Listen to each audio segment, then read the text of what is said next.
This Torah class is brought to you by TorahAnytime.com. Buried deep in the middle of the Shulchan Aruch is perhaps the absolute hardest halacha to properly fulfill. The halacha in Aruch Chaim Reish Chaf Beis states that you are obligated to bless Hashem for the bad that occurs in your life with the same level of appreciation and love as you would bless Hashem for the good. Chayiv Adam levarach al hara kishem shmevarach al tova. The Shulchan Aruch is requiring us to thank Hashem for the bad in our lives, the tragedies, the hardships that befall us, with the same degree of affection and passion as you would thank Hashem for the good. Now here's the obvious question. How is anyone other than someone living in a psych ward able to properly pull this off? How is it expected of a woman who just had a miscarriage to look up to heaven and thank Hashem? How is it expected of a man who just broke his collarbone to thank Hashem the same way he would thank Hashem the night he married off his last child? Which part of our brain contains this ability? Which mental exercises could possibly train us to perform such Herculean emotional feats? Besides, weren't we told since we were young that we thank Hashem for the good and we cry to Him about the bad?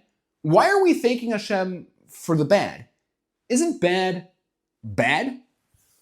So I believe Parshah Bahalosicha contains the answer. The Jews, after wandering the desert for a while, turned to Moshe Rabbeinu and said, listen, we are just absolutely starving for some cucumbers and some leeks and some garlic. We're just starving for them. So much so that not having them is making us absolutely reconsider our decision to following you in the desert. Egypt did us better. That's what they told Moshe. So intensely desiring these foods, the Jews in the desert began talking nostalgically of their lives back in Egypt, going so far that they actually wished they were back in Egypt, which, if you think about it for a minute, is absolutely insane. Shibud Mitzrayim was one of the darkest moments in our entire history, which contains a lot of dark moments.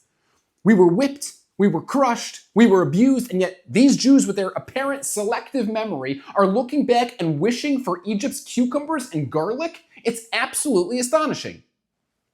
But aside for the ludicrousness these Jews were displaying with their deep nostalgia of the Egyptian culinary scene, they were also completely wrong in their very desires. Rashi quotes the Sifri, which writes that the mun had the extraordinary miraculous ability to taste like whatever the eater wanted it to. You wanted the mun to taste like papaya, it tasted like papaya. You wanted the mun to taste like chicken soup, it tasted like chicken soup. You wanted the mun to taste like a cracker with chopped liver on it, it tasted like a cracker with chopped liver on it. It tasted like whatever you wanted.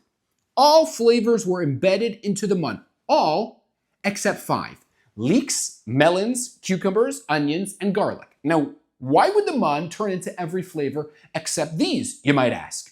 Good question.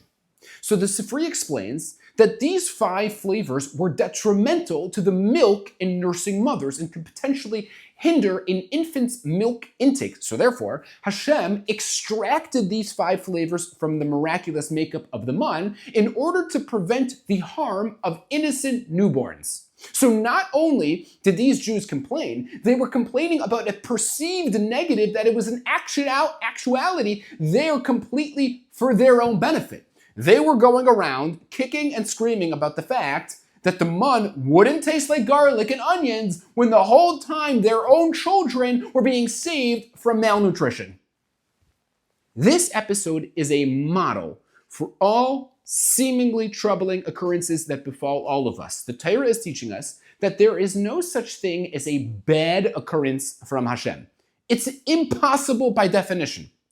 Every single thing Hashem does is good. Kol man da'avad rachmana letav avid. Bad is merely goodness in a different form. It's goodness that we don't necessarily understand. Like a 1-year-old who doesn't understand why he has to sleep every night in a crib much resembling a jail with bars that literally go over his head, and he is completely, utterly unaware that the crib is there purely to protect him. So is the case with everything that happens to us. Every single thing that happens to us is entirely for our benefit, for our best, whether we can understand it or not. Hashem didn't create the world in order to have servants working for him. Hashem doesn't need our prayers or our servitude. Hashem is perfect with or without minions chanting his praises.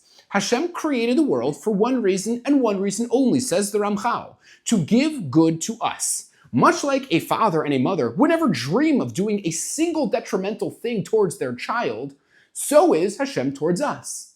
Like parents, who can go their entire lifetime without knowingly doing a single act that was bad for their child, so too Hashem showers us with nothing but goodness. A child might look at his parents with a little bit of confusion and confused eyes as the doctor sticks a needle into his arm. He may have looked at his parents with sadness and confusion as the bus to camp pulls away, wondering why in the world they sent him to this scary and lonely place. He may not have seen the good in what they were doing, but good it certainly was, because normal parents only do what's best for the child. Well, Hashem loves each and every one of us infinitely more than we love our own children. The perfection of the world is demonstrative of that. Consider this. Every single natural God-made edible food in the entire world is healthy and good for you. There is not a single natural, divinely created fruit, vegetable, bean, nut, or grain, which is meant for human consumption, that is bad for you. Unlike candy bars, or Mike and Ike's, or a can of Red Bull, where even one mouthful is harmful to your body on some level, fresh, natural foods are almost by definition good for you. Why is that? Well, plain and simple. Because Hashem made them. Hashem is in the business of dispensing good. Creating edible foods that are harmful to the body is the antithesis of that goal. Therefore, the entire natural world is only filled with foods that are beneficial to your health. Or take the human body, for example. There is not a single bodily function that the human body goes through that is naturally and inherently painful. Other than childbirth, which the Torah explicitly says is painful as an atonement for the sin of Chava, there is not a single function our bodies perform that is painful. We breathe, sleep, digest food, pump and filter blood, all complete comfort. Millions of cells are splitting in our bodies every second. Valves are opening and closing. Neurons are racing to and fro. Every single one of these processes is painless. A healthy and well-kept body runs seamlessly. Why? Because Hashem made it.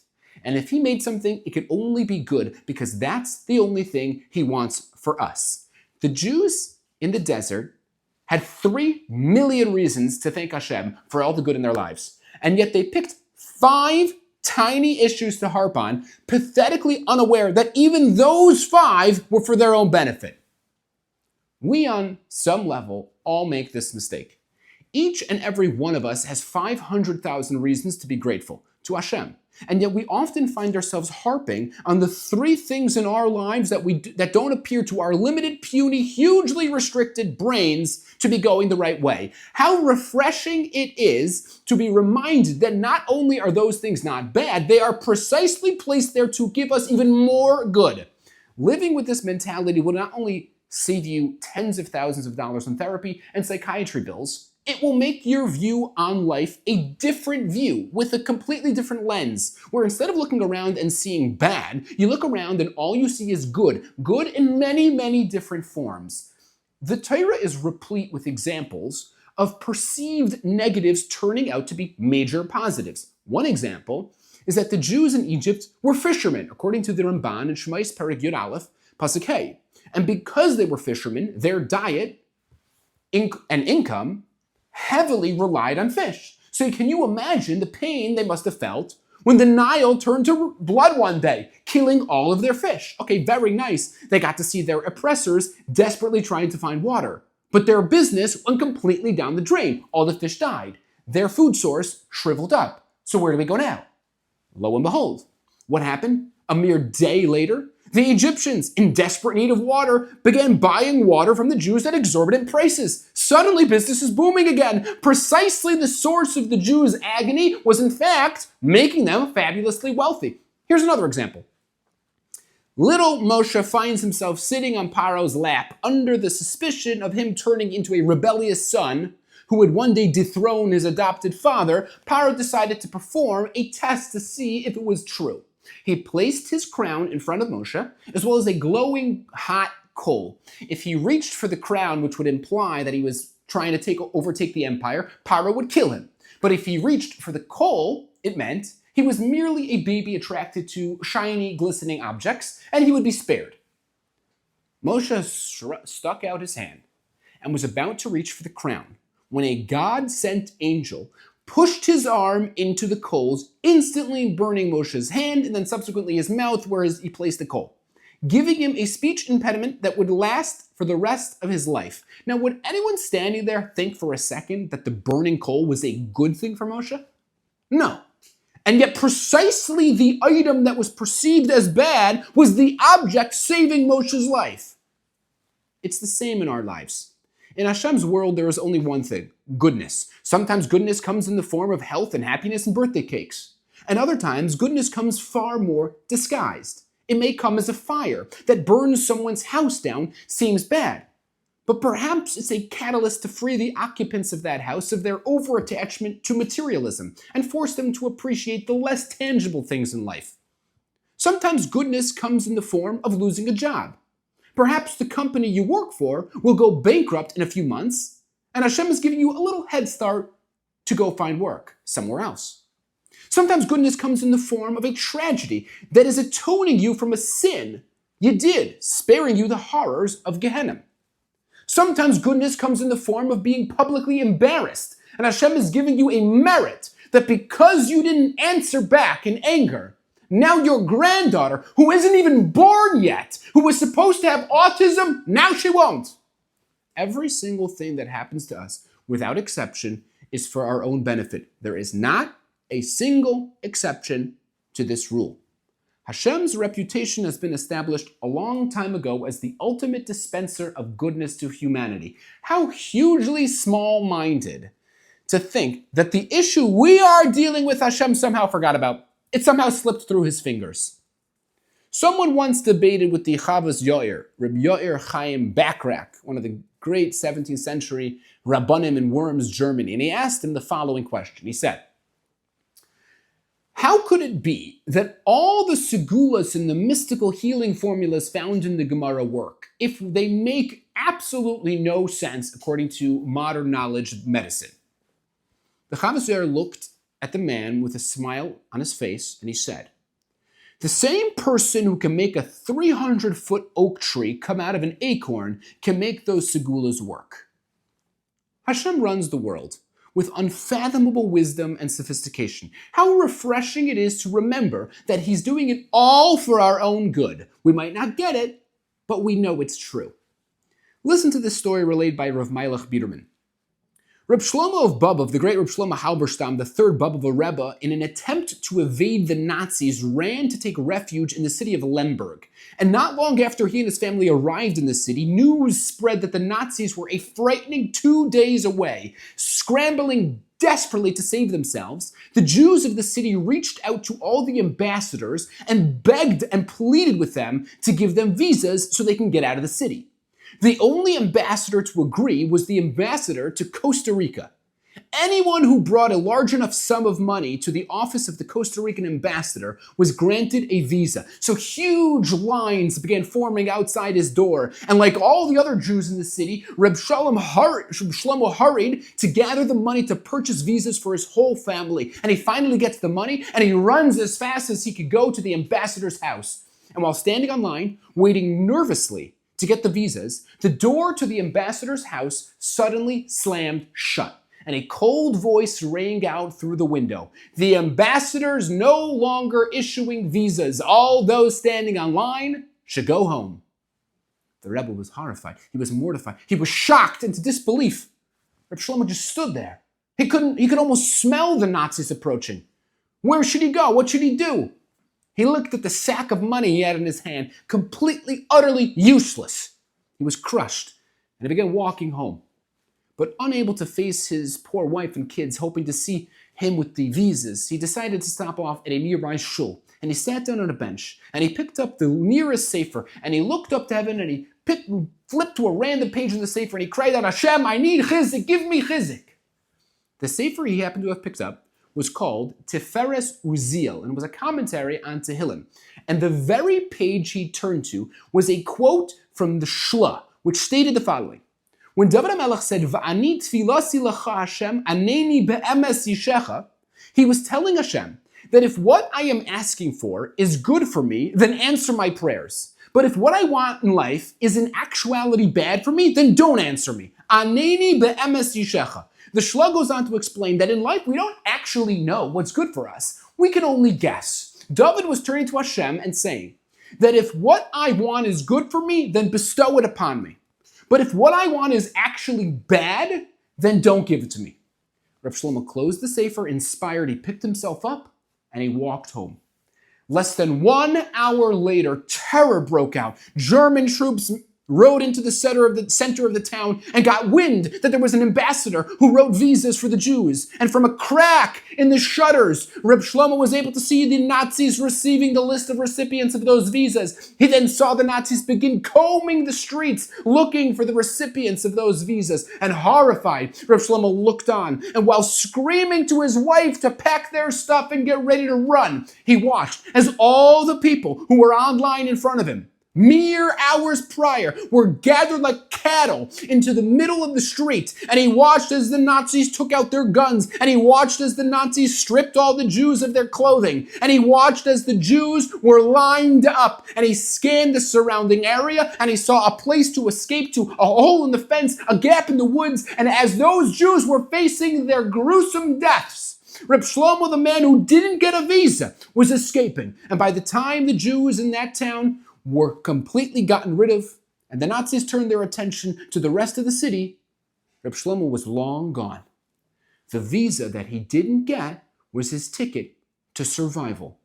Throughout the hardships of our lives, the mantra of Gamzu L'Taiva has been our one and only consolation. We clutch close to it no matter what. We hold tight to the idea that no matter where and no matter when, Hashem is always giving us goodness. We scream it out when we understand it the least. We look up and cry, a piercing cry, Gam Zu L'Taiva. It's been our way of life for thousands of years. From the woman who was told by her OB that her child has no heartbeat, to the 50-year-old man who was just told he has stage 3 lung cancer, from the parents who got a call that their child was just kicked out of yeshiva for the 6th time, to the doctor who tells the innocent young parents that their child has Down syndrome, from the 27-year-old girl who hasn't gotten a date in 3 years, to the 33-year-old boy who just got a no from his 300th girl, from the man who lost his wife, his entire life savings in a failed stock, to the woman who was just told the life-altering news that she has ALS. We look up to the sky, shedding a tear, and through gritted teeth, when we understand it the least, we belt out the words, Gam Zu L'Taiva. We look down, we wipe away our tears, and we're overcome by calm. Because we know deep down, somehow, some way, God has a plan, and this too is for the best. Everyone knows that there are 613 mitzvahs in the Torah. A lot of people know that there are 613 organs and sinews in the body. Here is something you may not have known. In Tehillim, in Kapitel Tzadi, it says, Yemei sheneseinu behem shivim shana. The average lifespan of a person is 70 years. Now, if you do a little calculation, there are 24 hours in a day. Multiply that by 365 makes 8,760 hours in a year. Multiply that by 70 years, and do you know what number you get? Do you know how many hours there are in the average person's lifespan? Yeah, 613,000 hours. You heard that correctly. There are 613,000 hours in the lifespan of an average man. Is that a coincidence? There are 613 mitzvahs in the Torah. There are 613 organs and sinews in the body. And there are 613 hours in the lifespan of a man. Is that a coincidence? Of course it's not a coincidence, because Hashem and His Torah are hovering over every minute of every hour of every day of our lives, ensuring that our lives are the absolute best. You've just experienced another Torah class brought to you by TorahAnytime.com.